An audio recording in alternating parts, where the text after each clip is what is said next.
Badan Litbang Pelatihan Hukum dan Peradilan Mahkamah Agung menggelar pelatihan teknis yudisial tindak pidana perdagangan orang atau TPPO yang diikuti 27 hakim muda se-Kalimantan Barat, 4 observer dari Biro Hukum Pemprov Kalbar, dosen hukum Untan, serta Kejaksaan Tinggi Kalbar. Kegiatan ini turut menggandeng beberapa organisasi, di antaranya International Organization for Migration, ASEAN Australia Counter Trafficking, LPSK, Serikat Buruh Migran Indonesia, Komnas Perempuan, hingga menghadirkan para saksi atau korban TPPO.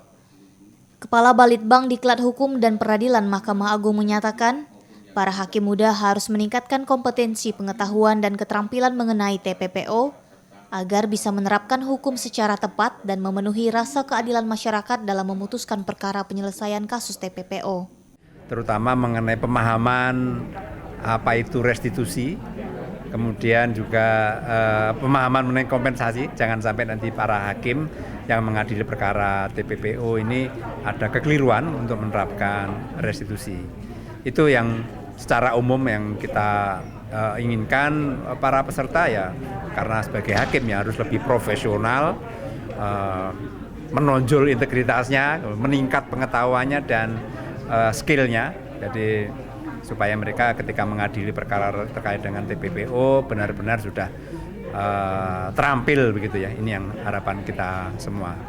Memang secara geografis Kalimantan Barat ini adalah layak untuk tempat karena berbatasan langsung dengan negara tetangga Malaysia, sehingga mengenai sumber, kemudian transit dan bahkan tujuan tentang TPPO ini itu kemungkinan besar bisa terjadi. Maka dari itu dengan adanya pelatihan ini diharapkan mempunyai suatu hasil yang menjadikan bekal bagi para hakim lebih profesional, lebih kompatibel dalam menangani masalah TPPO.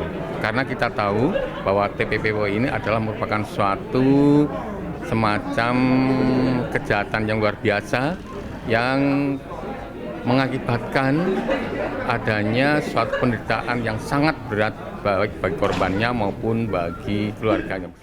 Apresiasi juga disampaikan oleh Ketua Pengadilan Tinggi Pontianak terhadap Mahkamah Agung yang telah memilih Kalbar sebagai lokasi pelatihan teknis yudisial TPPO.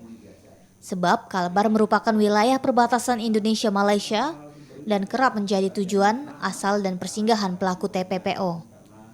Selain di Kalbar, pelatihan teknis ini juga akan dilakukan di wilayah lain yang banyak terdapat kasus TPPO, seperti di Batam, Kepulauan Riau, dan Lombok, Nusa Tenggara Barat. Tim Liputan Kompas TV Pontianak, Kalimantan Barat.